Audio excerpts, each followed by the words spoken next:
ملګرو زما چینل ټیکنیکل افضل سبسکرایب کړئ او د بیل پایکن یې کلیک کړئ ولې زما هر ویډیو تاسو ته په ټایم در ورسیږي. السلام علیکم ګرانو پښتنو ملګرو، امید لرم ستاسو ټول به ښه روغ او جوړ یاستئ. ګرانو ملګرو، د څو مصروفیاتو له وجې چې ما دا 15 شپږ شپې ویډیو نه اپلوډ کړې په یوټیوب کې، او د ډېرو خلکو ما ته کمنټونه راغلي ول چې ولې ویډیو نه اپلوډ کوې، ولې ورک شوې، چېرته لاړې. نو نن ما کوشش وکړ چې یوه ویډیو تاسو ته جوړه کړم او زه یې جوړه کړم.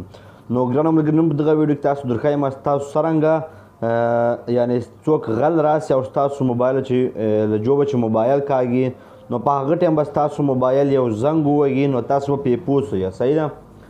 بل شی ده، بل چې تاسو کله موبایل چارجر ته وتړئ نو تاسو بل خواته کښېنئ، نو کله چې چارجر وښورېږي یعنې موبایل چې برق کټ سي، نو هغه موبایل به پخپله تاسو یو زنګ ووهي چې چارجر کټ سو، تاسو بیا بیرته سم کړئ. او بل شی ده، بل دی چې تاسو موبایل یخئ او درواخئ زنګ به وږي. خو دغه کې دا دوه ډېر ضروري شیان دي، دا زه پښتنو ته نن درښیم. هغه دوه شیان زه تاسو ته خامخا درښیم. یو دا چارجر ده، تاسو کله موبایل چارجر ته وتړئ او چارجر چې وتړئ، کله چې چارجر وښورېږي نو بیا دا یو زنګ به ووږي. صحیح ده. نو ملګرو، زه تاسو ته چارجر درښیم. زه خپل موبایل چارجر ته تړم. صحیح ده. تاسو بیا وینئ چارجر ته به سم برق ورسي موبایل ته. نو ګرانو ملګرو، که بیټرۍ تاسو وینئ، بیټرۍ موبایل ته برق ور رئیس ووینه، تاسو وینئ. نو اوس زه دا خلاص هغه اکټیویټ شو. صحیح ده. اوس چې زه بېرته برق کټ کړم نو تاسو بیا یو زنګ واورئ. صحیح ده. زه بیرته برق کټ کوم له چارجر چې موبایل چې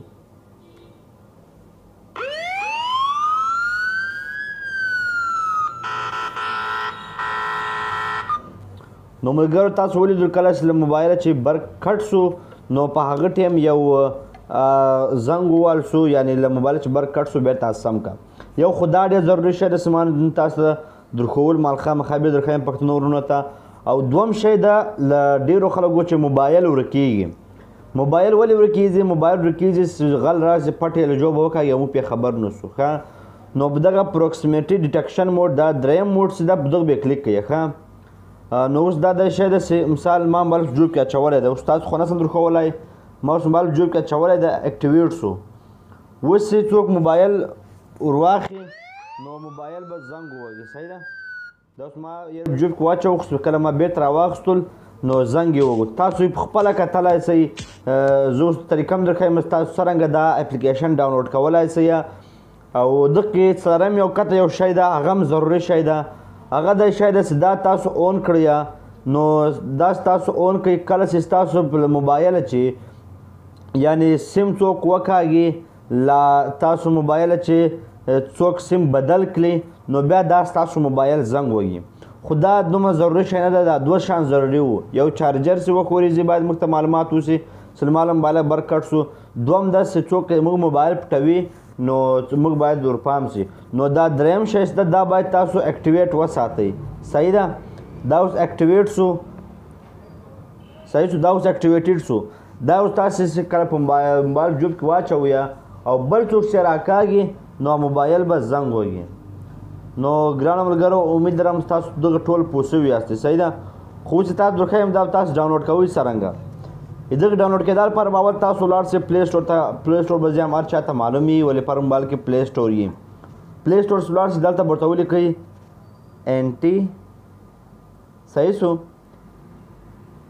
ثبت علم.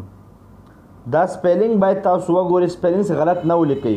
بالکل به وچ دا شی را ډاونلوډ کوئ. صحیح ده. دا شی ډاونلوډ کوئ، کلیک کوئ، نو دا دریم شی راځي انټي ټیپ علم. ما انسټال کړی ده، تاسو هم انسټال کولی شئ. صحیح ده. نو دا څه انسټال کوئ، انشاءالله تاسو موبایل به هم نه ورکېږي. او که موبایل چارجر یعنې چارجر ښورېدل نو تاسو موبایل به تاسو ته پخپله یو زنګ وږي. نو ملګرو، امید لرم دا ویډیو تاسو ښه شوې. که ویډیو ښه شوي ویډیو لایک کړئ او چینل کې مې نه سبسکرایب کړئ چینل سبسکرایب کړئ. ډېره ډېره مننه. د الله په امان.